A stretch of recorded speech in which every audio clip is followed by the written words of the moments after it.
Buenas tardes, soy Mariano Guerrero. Bienvenidos a este encuentro online como actividad del Consejo Asesor de SEDISA. Quiero iniciar la sesión dando las gracias al presidente de SEDISA y de la Fundación SEDISA, a don José Soto y a don Joaquín Estel, sobre todo por permitirnos estar hoy con esta actividad. Como bien saben, el Consejo asesor realizó un documento sobre atención primaria hace unos meses y en este momento queremos debatir no solamente sobre ese documento, sino que pretendemos debatir en referencia a todo lo que nos pueden decir los extraordinarios ponentes que tenemos en el día de hoy. Esta es la segunda sesión del Ágora, de del Consejo Asesor de SEDISA. Hablaremos fundamentalmente sobre el valor de la atención primaria con dos ponentes de extraordinario conocimiento, experiencia. Estamos ante con dos líderes en relación a todo el tema de la gestión sanitaria y específicamente de la atención primaria. En primer lugar, don Pep Pomar Reinés, que actualmente, después de un largo recorrido profesional, es el presidente de la Fundación Signo. Y también contamos también con don Sergio Minué Lorenzo, que es profesor de la Escuela Andaluza de Salud Pública, ha tenido responsabilidades muy importantes como coordinador colaborador de la Organización Mundial de la Salud sobre atención primaria. Eh, la sesión del Ágora durará una hora aproximadamente y quiero anunciarles que se grabará porque posteriormente SEDISA llevará a cabo toda la difusión que corresponda a las ponencias que tengamos hoy. La estructura es muy sencilla, tanto don Josep Pomá como don Sergio Minuet tendrán un momento de presentación y luego posteriormente habrá un debate. La sesión la dirigirá el doctor Enrique Delgado Ruiz, el gerente del área integrada de asistencia sanitaria de Soria, al que cedo la palabra y doy las gracias. Enrique. Uy, Buenas tardes, gracias Mariano. Gerente no, ya es gerente, porque ya es gerente. desde hace un año ya no estoy en el área sanitaria de Soria. Bueno, muchas gracias de todas maneras, muchas gracias al Consejo por dedicar este segundo agra de reflexión a la atención primaria. A mí esto me produce una especial satisfacción y a mí, para mí además es un gran honor poder contar con dos ponentes con los que bueno, pues hemos compartido muchos años de trabajo, como son Sergio Minué y Pez Pomar. Dos personas que indudablemente nos han aportado y yo creo que siguen aportando mucho a nuestro sistema de salud, que conocen muy bien la atención primaria. No en vano, ellos han compartido, como yo también, nos hemos compartido juntos lo que fue su puesta en marcha, hace ya muchos años, no voy a decir cuántos, no os preocupéis, y luego pues todo su desarrollo hasta el momento actual con todas sus luces y sus sombras. Dos ponentes que además han seguido trayectorias distintas, desde el punto de vista pues, académico o de gestión y dirección sanitaria, con lo cual yo creo que nos pueden aportar pues, visiones diferentes y que también han tenido los dos una importante trayectoria, una muy importante proyección internacional, con lo cual nos pueden dar una visión más amplia del presente y el futuro de nuestra atención primaria, que lo que es lo que estamos debatiendo día a día. Yo creo que en este momento pues estamos todos un poco cansados de que cuando se hable de la primaria solamente se habla de si faltan recursos, si faltan médicos, si los miles no la quieren, etcétera, etcétera. Yo creo que hay que ir un poco más allá, hay que ir al valor intrínseco que tiene la primaria, el valor que aporta, y por eso es un poco la idea de este ahora. Yo no voy a enumerar por razones de tiempo pues lo que es la amplísima trayectoria profesional de Pez y de Sergio. Yo creo que además es muy conocida por parte de todas, pero sí que me gustaría hacer hincapié en dos cosas, y ya lo ha dicho Mariano, pues yo creo que esto es importante. Sergio Minué, además de médico de familia, es profesor de la Escuela Andaluza de Salud Pública, yo creo que debe ser el decano de los profesores de la Escuela Andaluza de Salud Pública por el tiempo que lleva trabajando. Si no me corrige, Sergio, y perdona por intentarlo. Pero sobre todo es ahora mismo colaborador de la Organización Mundial de la Salud, es coordinador del equipo del Grupo de Atención Primaria del año 2013 y algo que para los que trabajamos en primaria es muy importante, que es formó parte del grupo de expertos que elaboró la declaración de la OMS sobre atención primaria de Astana en el 2018. Para nosotros eso yo creo que es relevante. PEP, pues ha sido, bueno, perdona, disculpa que nos hemos equivocado en el nombre, no sé si le da tiempo a corregirlo a la Secretaría Técnica, nos hemos equivocado, es Josep Manuel, no Josep María, pero bueno, lo que es la confianza, que le llamamos PEP siempre, y hemos cometido ese error, discúlpanos. Digo que es un profesional que trabajó muchísimos años en la gestión y la alta administración sanitaria, ha hecho de todo, desde dirigir un montón de hospitales hasta en dirigir Dirección General de un servicio de salud completo, de salud pública, pero sobre todo ha sido también gerente de atención primaria, que ahí es donde yo más relación he tenido con el gerente de atención primaria y gerente del 061. Y yo creo que eso es relevante. En este momento pues trabaja en labores de consultoría, trabaja también mucho con América, igual que Sergio, tiene muchos proyectos en marcha, que no voy a enumerar tampoco, y entonces yo creo que por eso pues también nos puede aportar mucho. Bien, únicamente decir, porque ya ha explicado Mariano un poco cuál es la estructura de la sesión, decir que intentaremos que haya un coloquio entre ellos, que eso es importante, aunque Mariano y yo nos reservamos, ¿verdad?, la posibilidad, si podemos, de entrar a hacerles alguna pregunta. Eso es, bueno, los privilegios que tienen los moderadores. Y al final, pues sí que habrá, abriremos el coloquio a los participantes para que, bueno, pues a través del chat podáis dirigirlo, que ya está abierto, por cierto, pues podáis dirigir las preguntas que queráis y nosotros se las haremos llegar a los ponentes. Bienvenidos a todos los que estáis participando, ¿eh? Y así que sin más, yo creo que vamos a empezar la sesión. No sé quién empezaba antes, si Sergio o Pep, como queráis. Venga. Pep, tú Adelante, mismo. Sergio. Venga. Sergio, ¿no? Como quieras, vale, empiezo yo. Dispara, dispara. Bueno, en primer lugar, mi agradecimiento a Sedisa por la oportunidad de estar hoy aquí con tanto amigo, porque es difícil discutir con alguien con el que hemos compartido tantos buenos momentos a lo largo de la vida, ¿no? Y en ese sentido quiero agradecer especialmente a Mariano Guerrero y a José Soto la oportunidad y por supuesto a Enrique Delgado y a Pep Pomar porque han sido compañeros de fatigas durante muchos años en esto, ¿no? Bueno, cuando pidieron el hacer una presentación, yo eh, voy a intentar hacer una reflexión en voz alta y por lo tanto es totalmente discutible todo lo que voy a contar, centrándome quizá más en un ámbito no exclusivamente español, sino en un ámbito internacional, resultado un poquito de la experiencia que yo he ido teniendo en los últimos 20 años de trabajo fuera de España, fundamentalmente ligado a OMS y a OPS, pero también en proyectos de consultoría en países, ¿no? Y casi por resumir, lo que voy a contar, yo lo centraría en 5 puntos. Como decía Quevedo, todo necio confunde valor y precio, y en ese sentido creo que el primer elemento fundamental es hablar del valor y el precio de atención primaria. Para decir fundamentalmente que la valoración del precio y del valor, curiosamente en este caso es muy compartido dentro y fuera de España. Y ya anticipo que es de un precio muy bajo y un valor muy alto. Que además no toda la atención primaria tiene ese valor que habitualmente suponemos y que para mantener la que tiene valor, desde luego, se necesitan cambios radicales que creo que no se van a realizar. Y creo que no se van a realizar, y en eso soy apocalíptico y no integrado, como decía Humberto Eco, esencialmente porque creo que estamos socialmente en un cambio de valores que no beneficia mucho a los valores de la atención primaria. Si me dejáis, por favor, compartir pantalla para dar simplemente 5 pantallazos rápidos.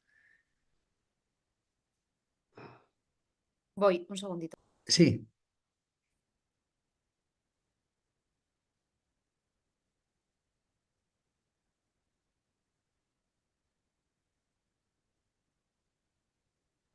Muchas gracias. No sé si se ve. Los tienes en archivo. Ponlo en... Maximízalos ahora. Bien, perfecto. Bien, decía al principio lo del valor y el precio, porque yo creo que si hablamos del precio, el precio de la atención primaria ahora mismo es muy bajo. en prácticamente cualquier país, pero especialmente en el nuestro, donde prácticamente, como decía una vieja conocida de Enrique y mía, que era Carmen Martínez Aguayo, en atención primaria todo se hace a coste cero y por lo tanto, como todo es a coste cero, realmente con mantener un poco el financiamiento es suficiente, pero en cambio el valor es brutal. Pero depende de qué hablemos cuando hablamos de ese valor brutal, porque Bory, un viejo clásico de la calidad, diferenciaba estos 4 modelos de atención primaria. La selectiva, que es exclusivamente un modelo para pobres de intervenciones muy concretas, esencialmente ligado a la atención materno-infantil, que es el modelo que asumió el Banco Mundial primero, el Fondo Monetario Internacional después y la Bill Gates Foundation a continuación. Cosa que en cambio ahora han cambiado, lo cual es una buena noticia. Luego está la atención primaria como nivel de atención, el modelo predominante en Europa y en buena parte de los países OCDE, el modelo de Alma-Ata, es decir, una estrategia integral, que es el modelo dominante en América Latina, y en ese sentido América Latina considera que la atención primaria de salud la debe hacer no solo el primer nivel de atención, sino también los hospitales, lo cual evidentemente es un enfoque muy distinto. Y luego un enfoque de derechos humanos que no vamos a mencionar, es un enfoque fundamentalmente ligado a Cuba. El valor, me limito a poner una imagen. Este es un trabajo de los Annals de Medicina Interna. Reducir el número de médicos reduce la esperanza de vida. Aumentar el número de médicos de atención primaria aumenta la esperanza de vida. Aumentar la inversión en atención primaria reduce mortalidad en Canadá. Aumentar la inversión en hospitales aumenta la mortalidad en Canadá. Pero curiosamente, por eso digo lo del valor y el precio está por los suelos. Se ve mal ahí en la parte inferior izquierda, pero es un recorte del país en relación con Muface que precisamente lo que dice es que uno de los principales alicientes de Muface es que no hace falta pasar por atención primaria para ir al especialista. Por lo tanto, socialmente, cuando se dice ¿qué espera el ciudadano de atención primaria? Yo creo que no mucho. ¿Por qué digo que depende del modelo de atención primaria? Porque la única evidencia científica que realmente demuestra esa disminución en mortalidad, aumento de esperanza de vida, es cuando la atención primaria es 4 características que definió en su momento Barbara Starfield hace 30 años. Es accesible, es longitudinal, es decir, da cuidados de la cuna a la tumba, coordina toda la atención sanitaria independientemente de dónde se preste y es integral, es decir, responde a todos los problemas y resuelve en su mayor parte. Hoy, curiosamente, en El Mundo vienen unas declaraciones de la señora ministra Mónica García, donde habla de este artículo, es un artículo del British Journal of General Practice, donde se demostraba en un estudio representativo de toda la población de Noruega que mantener el mismo médico de familia más de 15 años reducía la mortalidad hasta en un 30%. Esto no es un hallazgo casual, es decir, la evidencia respecto a que mantener el mismo médico de cabecera reduce la mortalidad, mejora la esperanza de vida, reduce el coste del sistema sanitario, reduce las derivaciones al hospital, es abrumadora. Pero yo le preguntaría a la señora ministra, ¿qué va a hacer para mantener la longitudinalidad? Porque todos hablamos de la longitudinalidad, a todos nos encanta la longitudinalidad, pero no se toma ni una sola medida que mejore la longitudinalidad. Esta es la realidad en los países de Commonwealth Fund, es decir, el club de los ricos. ¿Cuántos de ellos tienen un contacto regular con el mismo médico más de 5 años? El mejor de los casos es el que ven ahí en la parte derecha, que es Holanda, un 76%. Estados Unidos, un 43%. España no tenemos ni idea porque nosotros no investigamos. Problema de la primaria, y siento llorar, pero es así, es como me decía un colega mexicano, el poste. Todo lo que hay que hacer acaba en atención primaria y atención primaria además no rechista. Pero cuidado que los países ricos están igual. Esto es, los que están relativamente satisfechos con la carga de trabajo que tienen, y como ven es el 4% en Reino Unido. El 30%, que es el que más tiene, es en Suiza. En lo que tiene que ver con el tiempo, si el tiempo es suficiente para atender a los pacientes, el máximo también es el 33% en Suiza y solo el 7% en Reino Unido. Y lleva a una situación de tal nivel de sobrecarga y de burnout en todos los países que, como ven ahí, el 67% de los mayores de 55 años en Reino Unido están pensando abandonar la profesión en los próximos 5 años. El 59% en Nueva Zelanda, el 55% en Francia, el 31% en Holanda, que es el país que menos tiene. Por lo tanto, el nivel de sobrecarga, cansancio, hastío que tiene la atención primaria es mundial, no es local. Estados Unidos, por poner otro ejemplo, en la pandemia el 40% de los médicos se lamentaron de haber elegido la carrera de medicina. El conjunto de reducción de plantillas, agresiones, descortesía, distrés moral lleva a burnout, a cinismo, a baja productividad y a bajo desempeño.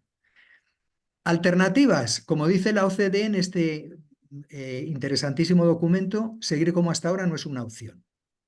Es decir, no podemos seguir igual. Estos son los objetos que yo tenía en mi casa en el año 82. Mando a distancia de la televisión, mi hermano pequeño. Coche familiar, un R5. Teléfono pegado a la pared. Esta es la atención primaria que tenemos ahora.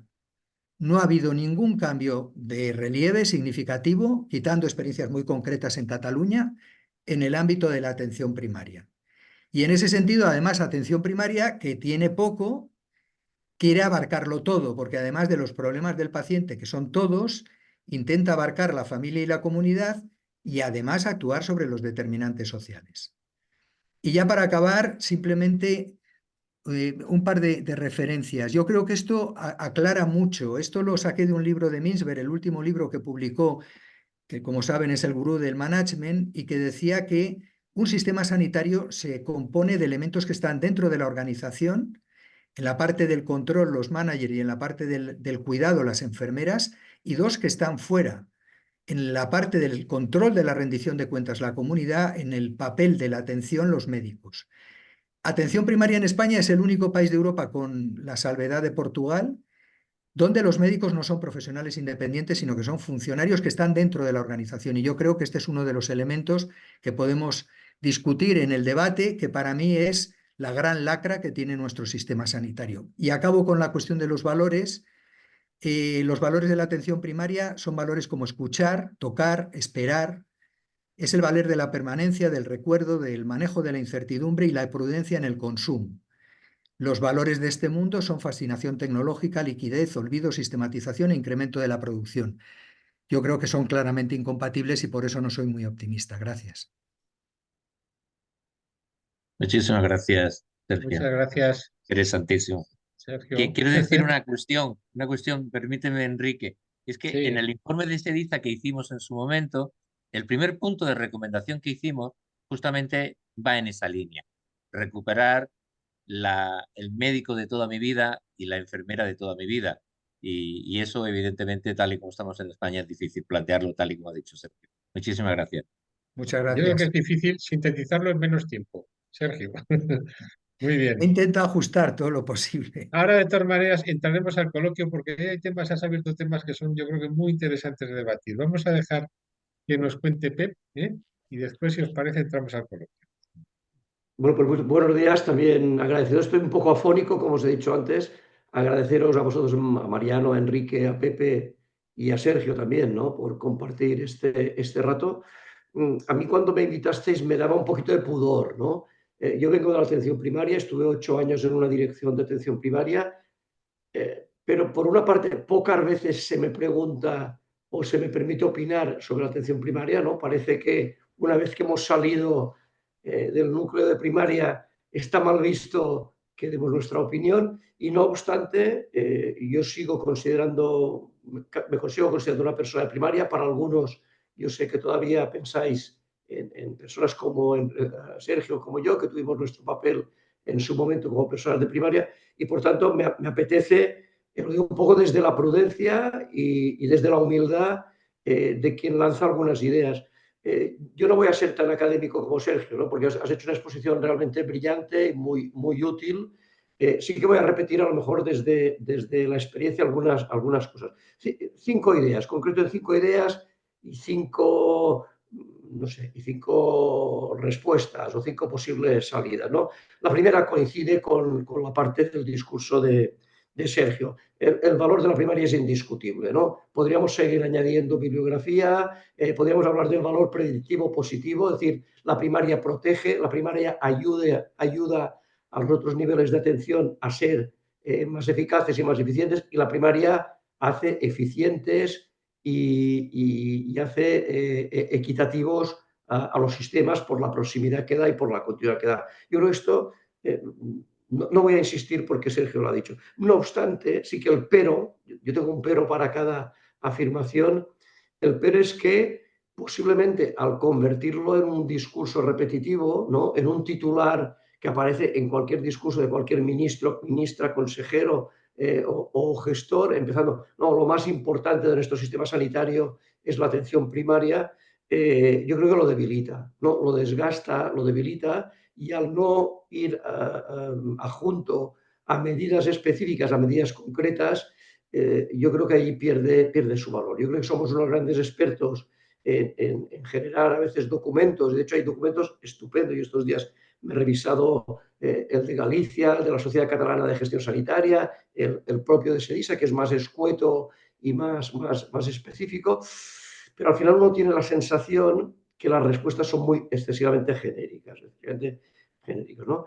El segundo aspecto que quería comentar es, yo creo que la reforma en su momento, lo comentábamos también con Mariano hace unos días, fue correcta. Yo creo que respondía a lo que el país necesitaba en aquel momento, y yo creo que estaba en la onda de las mejores experiencias nórdicas, sobre todo las mejores experiencias de configurar equipos, de establecer zonas o territorios específicos de atención, de la atención compartida, la aparición de la enfermera en su rol, los propios edificios de centros de salud. Yo creo que fue correcta. La incorrección, desde mi punto de vista, es, y yo creo que era ilustrativa la imagen, es que es una imagen del año 85, del año 86, ¿no? Y ha habido una resistencia importante a su cambio. Los primeros síntomas de desgaste, esto que ahora tiene más altavoz, ¿no? Esto ahora que tiene más altavoz, son de los años 90. Yo tengo cartas reivindicativas, tengo documentos de trabajo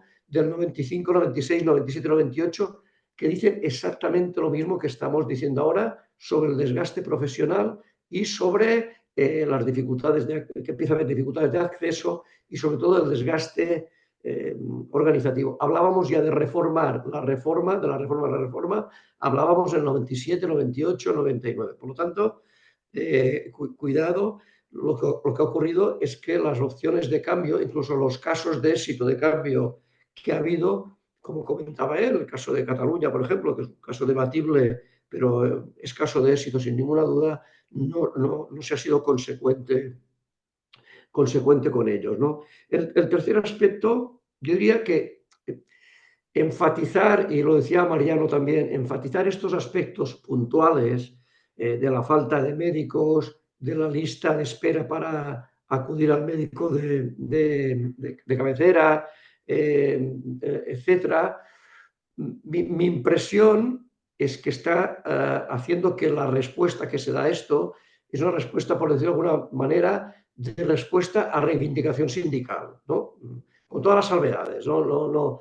Es decir, las administraciones responden ante este tipo de cosas con intentos de mejorar el aspecto retributivo, con intentos desesperados de buscar médicos de debajo de las piedras, a veces de países que los necesitan mucho más que nosotros, pero de alguna manera no, se sigue sin abordar el problema de fondo, ¿no? Con el riesgo añadido, yo creo que uno de los grandes deterioros de la atención primaria es este trueque de profesionalismo. La atención primaria en los años 90 tenía unos niveles de profesionalismo y de vocación y de identidad enormes. Este trueque por, digamos, la queja y el sindicalismo, ¿no? Y que se me interprete de manera adecuada, porque no estoy diciendo que no deba haber reivindicaciones sindicales, ¿no? El tercer comentario que yo quería hacer era precisamente el de pensar, porque ahora al poner el foco en primaria, a mí me da la impresión de que estamos haciendo reduccionismo y los grandes problemas del sistema sanitario se reducen a que la primaria no funciona, ¿no? Yo he oído qué pasa en nuestro sistema sanitario, que la primaria no funciona, ¿no? Y yo creo que este es un riesgo enorme, porque da como por supuesto de que los hospitales funcionan fantásticamente. No, perdón. La organización de los hospitales es una organización también absolutamente obsoleta, pasada de moda, basada todavía en unos servicios médicos que son reflejo de las asignaturas de la carrera, con unos jefes de servicio que al final acaban con un exceso de poder que mina la innovación y el progreso profesional. Y por lo tanto, en todo caso, yo hablaría de que la crisis de la primaria es una de las crisis que tiene nuestro sistema sanitario, ¿no? Y un poco para acabar estos 5 aspectos, otro de los aspectos importantes es tan manido de la relación primaria especializada, que también llevamos escribiendo y hablando de este tema desde hace muchísimo tiempo, ¿no? Creo que tampoco se ha resuelto de manera definitiva. Las experiencias de integración o de áreas integradas, que tú, Enrique, tienes una experiencia muy interesante, y hay otras, creo que no ha acabado de resolver este problema. Yo creo que el problema se debe abordar sobre todo desde el terreno clínico y con cambios organizativos y estructurales muy relevantes en ambos lados. 5 ideas y 5 flashes, un poco también para abrir debate, ¿no? Primero, el cambio social y demográfico a veces da la impresión cuando uno oye algunos comentarios como si fuésemos capaces de cambiar esto. El cambio social y demográfico y la cronicidad y todo este tipo de cosas no van a cambiar, o sea, van a ir a peor en el buen sentido de la palabra, ¿no? Habrá más cronicidad, habrá más mayores, habrá más población y habrá más demanda, ¿no? Por lo tanto, quien debe adaptarse no es por el lado de la demanda, sino por el lado de la oferta. No valen las soluciones adaptativas, que no son adaptativas a este tipo de cambio. Yo creo que un poco el gran problema está en que la atención primaria y el sistema en su conjunto tiene que hacer frente a este tipo de cambios pensando que van a ir a más, ¿no? Otra sería, como decía antes, el cambiar este pesimismo, esta queja por liderazgo y profesionalismo. Para mí, como tercer elemento, este liderazgo y profesionalismo se debe ejercer indiscutiblemente desde la autonomía de gestión. Yo creo que, Sergio ha dicho, difícilmente veremos algunos cambios. Es posible que no lo veamos, pero yo creo que hay que hablar otra vez de desfuncionalización. La atención primaria no puede ser una excepción en el entorno internacional. Yo creo que hay que propiciar y hay que apoyar experiencias piloto o experiencias de radicalismo selectivo en este sentido, de desfuncionalización, apoyarnos en los casos de éxito, cambiando los sistemas de pago, cambiando los sistemas de relación laboral y flexibilizando muchísimo el marco organizativo, ¿no? En la parte más micro, yo creo, no sé ahí si es un tema de debate, yo creo que deberíamos plantearnos si el sistema tradicional del cupo, el sistema tradicional de un médico, un cupo, pues yo tengo el cupo asignado y aporto este valor de la longitudinalidad y de la continuidad a lo largo de la vida de las personas, yo creo que es una verdad que deberíamos también poner sobre la mesa y cuestionarla. Sí, en algunos casos, pero hay muchos pacientes que nos acercamos o se acercan al centro de salud y realmente por nuestras condiciones, por nuestra edad, por nuestra situación, tampoco requerimos la respuesta que requerimos y que queremos que sea accesible y rápida, no requiere a veces de aquellas características tan sacralizadas. Yo creo que hay que replantear el tema del cupo, hay que replantear el tema del microequipo o de la unidad básica enfermera-médico para ampliarla. Yo creo que en este dúo caben más, puede ser un trío, puede ser un cuarteto. Yo creo que cuando yo decía hay que adaptarse a la realidad, posiblemente esta realidad es no seguir pensando que queremos cupos de 1.500 personas o de 1.700, sino qué deberíamos hacer para que sea viable un cupo de 2.500 o de 3.000 personas. A lo mejor con algunas condiciones organizativas es posible abordar este tipo, creando otro tipo de unidades u otro tipo de fórmulas organizativas, ¿no? Y yo ya no doy más elementos porque yo creo que tengo alguna cosita más apuntada por aquí, pero que yo con esto dejo un poco ahí mi introducción. Gracias, Pez. Yo creo que has dado muchos elementos y vamos, entre los dos pues tenemos un montón de cosas que podemos debatir y hablar un poco sobre ellas, ¿no? Yo he apuntado 4 o 5 que además creo que habéis compartido y que creo que son importantes. Hablaba Sergio de la percepción de la atención primaria, y la percepción distinta que hay desde la medicina privada, donde no hace falta la atención primaria y lo que quiero es ir directamente al especialista. Y sin embargo, Pez comentaba, y también tiene razón, de la importancia social que tiene la atención primaria. Un sistema de salud hoy día se juzga, y eso yo creo que somos conscientes todos, por dos cosas: por la lista de espera y por la accesibilidad de la primaria. O sea, la primaria no me hace falta, pero que no me la quite, ¿eh? Y eso, bueno, ¿cómo podemos compatibilizar eso? Yo creo que eso lo habéis abierto y me gustaría que os pronunciarais un poco los dos sobre el tema. Como también sobre algo que también habéis comentado, que es la profesionalización, la vocación, esa que todos añoramos de que había cuando empezaba la medicina de familia y que ahora parece que no se encuentra, y que hasta cierto punto es cierto, pero que eso está un poco también en la raíz de lo que es la primaria. Yo me acuerdo que en aquellos tiempos, pues por ejemplo, la atención domiciliaria o otro tipo de cosas, era básica realmente para desarrollar la primaria, y los médicos de familia lo llevaban a gala, y las enfermeras de familia lo llevaban a gala entonces la atención domiciliaria. Hoy día parece que se está reivindicando que nos quiten los domicilios, porque estamos muy sobrecargados y nos quita tiempo. Y cuando perdemos esas cosas, pues también perdemos valor. Entonces yo no sé esto cómo se podría alterar. Habéis hablado de un tema que yo creo que también es importante, que yo también, ya sabéis que también he trabajado mucho en ello, que es la relación primaria hospitalaria, las áreas integradas. Las áreas integradas, yo creo que desde el punto de vista de gestión, han funcionado bien cuando la primaria ha tenido acceso directamente a la gestión del área, ¿eh? Si no tiene acceso a la gestión del área, el tema se complica. Pero al final, ni en una ni en otra las cosas funcionan si no hay procesos asistenciales integrados reales. O sea, que no es un problema de dirección, no es un problema de gestión, no es un problema de liderazgo, es un problema de procesos concretos, ¿eh? Y realmente ahí es donde yo creo que no hemos dado el paso.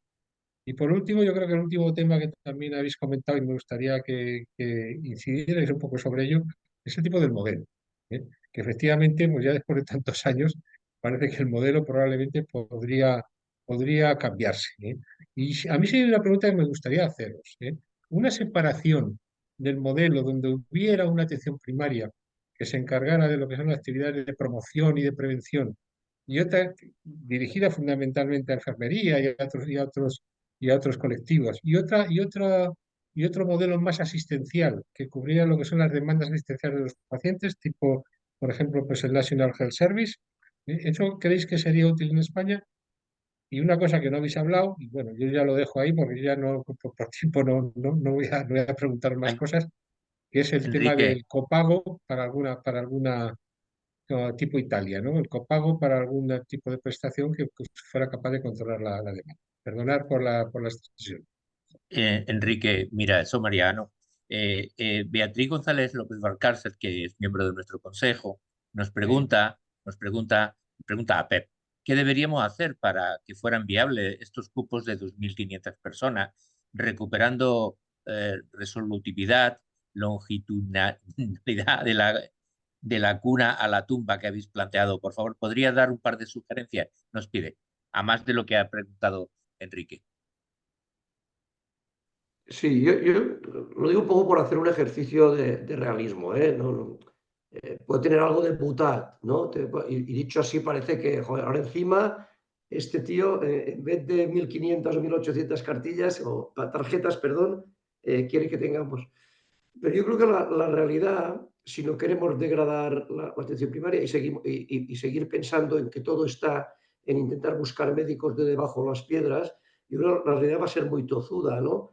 Entonces, ¿de qué forma? Yo creo que sería construyendo o ir avanzando hacia un tipo de equipos más completos, ¿no? Y hacia un tipo de acceso posiblemente más segmentado o más filtrado o más distribuido, ¿no? Equipos más completos.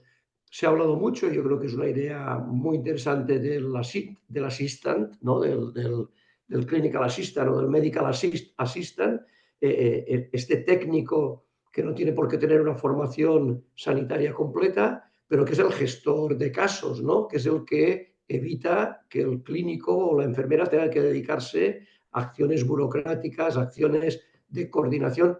El enfermo cuando asiste a la consulta, sale muy despistado, ¿no? Y, incluso gente de nivel, digamos, intelectual alto sale, en fin, aturdido porque ha sido aquello todo muy rápido. Entonces, alguien que pueda colaborar también en estas funciones, el asista, la enfermera, por supuesto, y a lo mejor algún elemento más. Yo creo que este tipo de gestión integrada en equipo de las consultas ayudaría muchísimo. Sin duda también la transformación digital, ¿no? Yo creo que veremos, ya hay cositas, ¿no? Hoy en día empieza a haber inteligencias artificiales que evitan que el paciente y el médico estén pendientes de lo que escribe el médico en el ordenador, ¿no? Ya empieza a haber soluciones donde la entrevista clínica, la inteligencia artificial es capaz de transformarla no en un texto, en una transcripción textual de lo que se ha dicho, sino en un texto con sentido y con coherencia clínica y traspasarla a una historia clínica. Yo creo que elementos de este tipo permitirían, bueno, pues de alguna manera poder trabajar en entornos de atención con más pacientes. Es decir, equipos de 2, 3, 4 miembros que comparten esta atención y la segmentan, y elementos de inteligencia artificial, si me ocurre. No sé, Sergio, si estás por ahí. Sí, a ver, experiencias de cupos de 3.000, 4.000, 5.000 pacientes con un médico son conocidas desde hace décadas. Los ingleses lo han tenido durante mucho tiempo en muchos sitios. Es una cuestión simplemente de distribución del trabajo. El médico general británico podía tener 2 o 3 enfermeras comunitarias que hacían parte del apoyo del trabajo en esas condiciones. Es verdad que es otra época, pero como has dicho tú, yo creo que tiene que ver fundamentalmente con ampliar el número de perfiles profesionales en atención primaria, a lo cual evidentemente España siempre se niega. Y seguimos con la dupla médico-enfermera, que no digo yo que no esté bien, pero que evidentemente para ese triple eje de actuar sobre determinantes, sobre la familia, la comunidad y todos los problemas del paciente, obviamente es insuficiente, ¿no? De todas maneras, yo por precisar y vuelvo a insistir a lo que he dicho al principio, evidencia de que la atención primaria mejora el resultado del sistema sanitario en un país, ahí sí la atención primaria cumple esas 4 características. No se ha demostrado que ni la prevención ni la promoción en atención primaria realmente mejore esos resultados en salud. Mejoran las condiciones de vida, mejora la actuación de ese tipo de intervenciones de salud en todas las políticas, pero no la promoción y la prevención. Entonces, en ese sentido, a mí me da mucho miedo modelos como tienen algunos países de América, en que la atención primaria se dedica esencialmente a dar charlas sobre lo bueno que es llevar una dieta saludable o comer verduras en lugares donde el precio de una berenjena es 10 veces el de una hamburguesa, y en cambio nadie resuelve los problemas de salud del paciente. O sea, yo he estado en un país haciendo una consultoría donde la gente en atención primaria tenía que levantarse a las 4 de la mañana para conseguir un cupo a las 8, que era un cupo limitado y que si no lo conseguía tenía que volver a repetir el proceso a las 8 de la mañana. O sea, la base de la atención primaria para que realmente apoye a un país es la capacidad de resolución. Y eso hoy por hoy además hace imprescindible, en contra del mensaje de OMS, que tiene que haber médicos, que esa es otra de las tendencias. Es decir, bueno, en atención primaria puede haber una enfermera capacitada, una enfermera, una nurse practitioner o algo por el estilo, pero no hacen falta médicos. O sea, la cuestión es que dar servicios integrales y resolver la mayor parte de los problemas obliga a tener médicos hoy por hoy. A lo mejor con la inteligencia artificial dentro de 10 años no es suficiente. Y lo único en lo que discrepo de ti es en la cuestión del cupo y de la longitudinalidad. Es decir, pero voy a contracorriente. Es decir, hay un trabajo muy, muy bueno del King's Fund donde la gente joven no ve ningún valor a la longitudinalidad y la gente universitaria tampoco.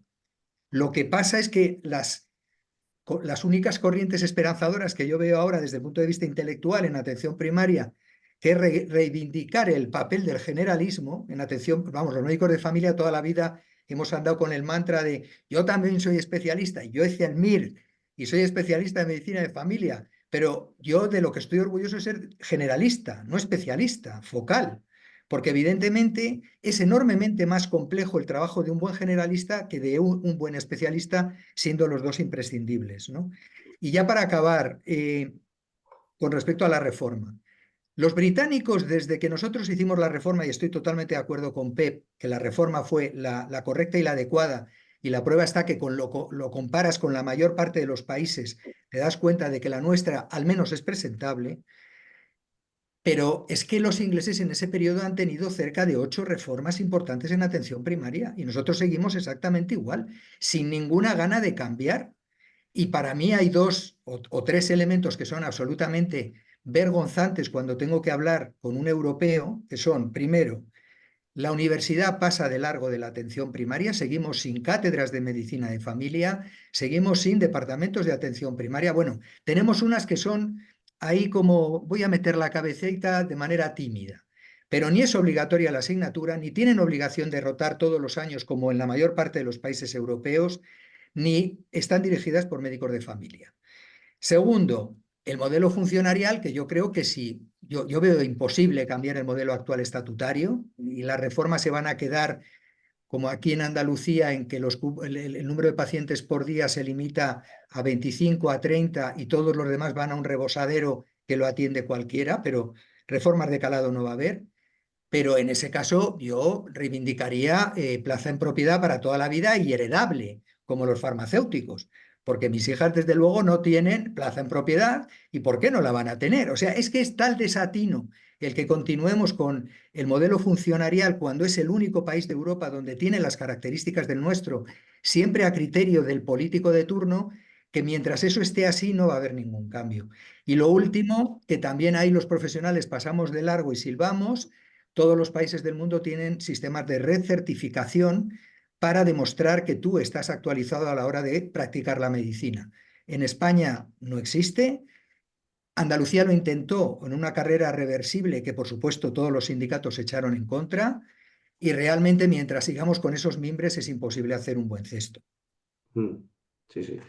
Yo añadiría un poco a la cuestión anterior, un poco de estos 2.000 cupos, o 2.000 tal, cambió el sistema de pago, ¿no? Yo creo que un cambio de este tipo, si no va asociado a un cambio en el sistema de pago, yo creo que posiblemente uno de los defectos de la reforma en aquel momento nos parecía fantástico, porque yo creo que generacionalmente y culturalmente estábamos hablando de otro tipo de generación, donde la gente quería cobrar un salario íntegro con independencia del número de pacientes, aquello que teníamos antes según el cupo.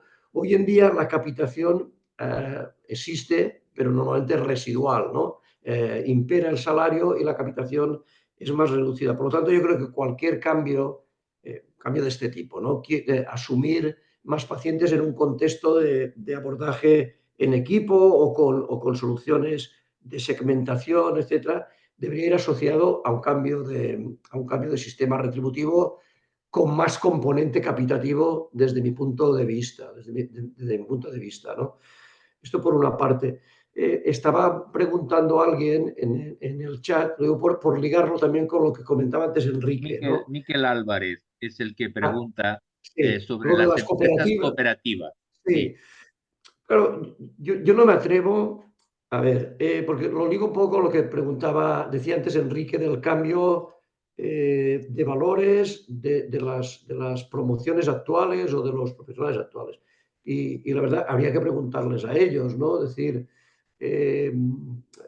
yo creo que también pretender que todo el mundo sea como éramos nosotros en los años 80, yo creo que también es soñar una realidad que no existe, ¿no? Yo creo que ahora ha venido la generación de los millennials, la de los Zetas, las de los no sé qué, y entonces posiblemente las respuestas tienen que ser compatibles con sus valores y con su concepto del mundo del trabajo, del mundo del ocio, etcétera, ¿no? Por lo tanto, no lo sé si esta mentalidad se adapta bien a liderar o a participar de iniciativas con más riesgo o con más sentido empresarial o con más sentido cooperativo.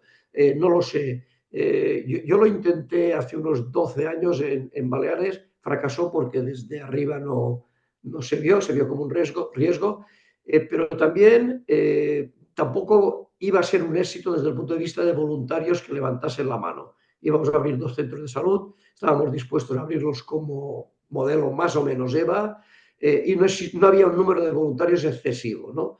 Por lo tanto, por ahí no sé, ¿no? En cualquier caso, creo que hay que adaptarlo a las culturas actuales, ¿no?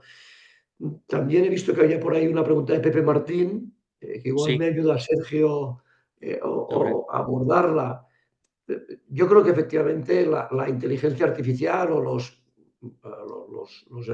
elementos, dispositivos de apoyo van a ayudar muchísimo, ¿no?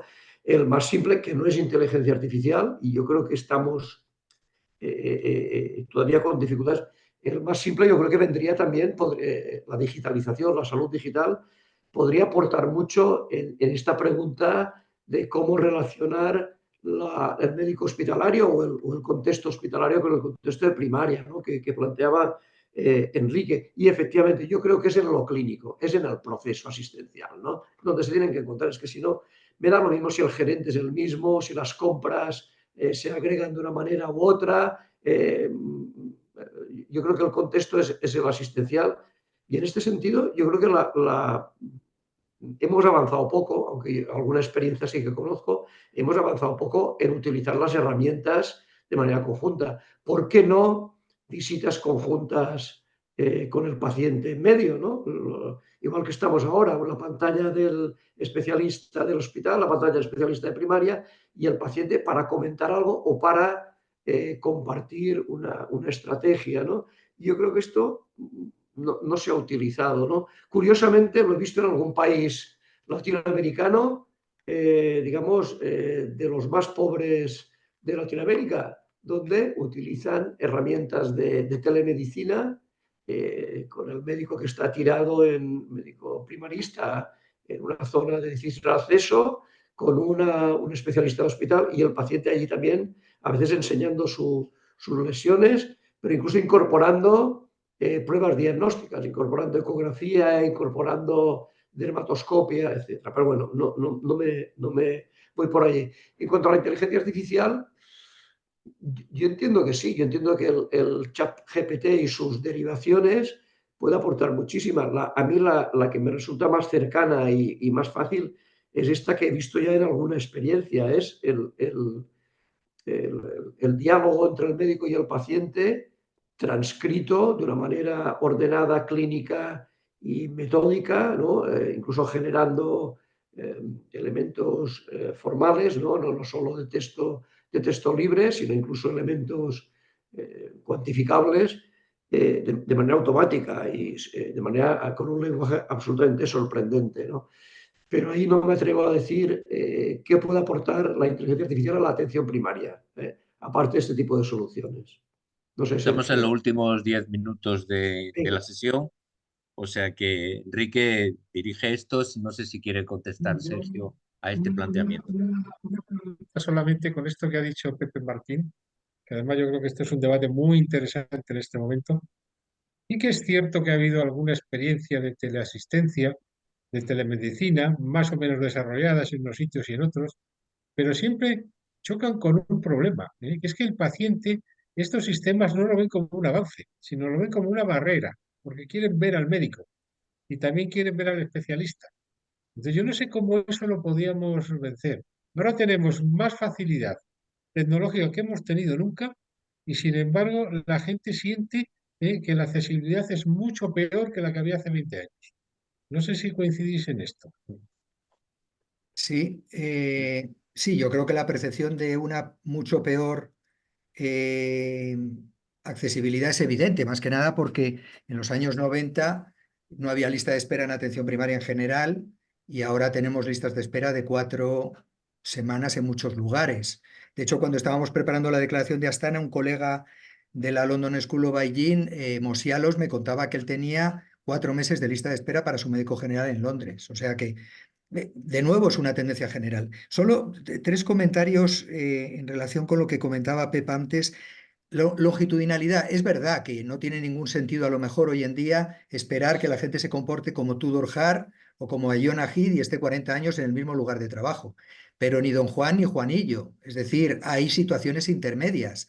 Y esto a lo que lleva muchas veces a, bueno, como esto es imposible, como las nuevas generaciones no lo quieren, la alternativa es cambiar médicos continuamente. Entonces yo creo que al menos un tiempo que puede ser prudencial, lo que pone la Commonwealth Fund, al menos 5 años en el mismo lugar de trabajo, no creo que a nadie le coarte mucho su libertad personal, puesto que, por ejemplo, un gerente de hospital o un político es a lo que aspira, y en cambio daría mucha más estabilidad y podría notarse algo del beneficioso efecto de la longitudinalidad.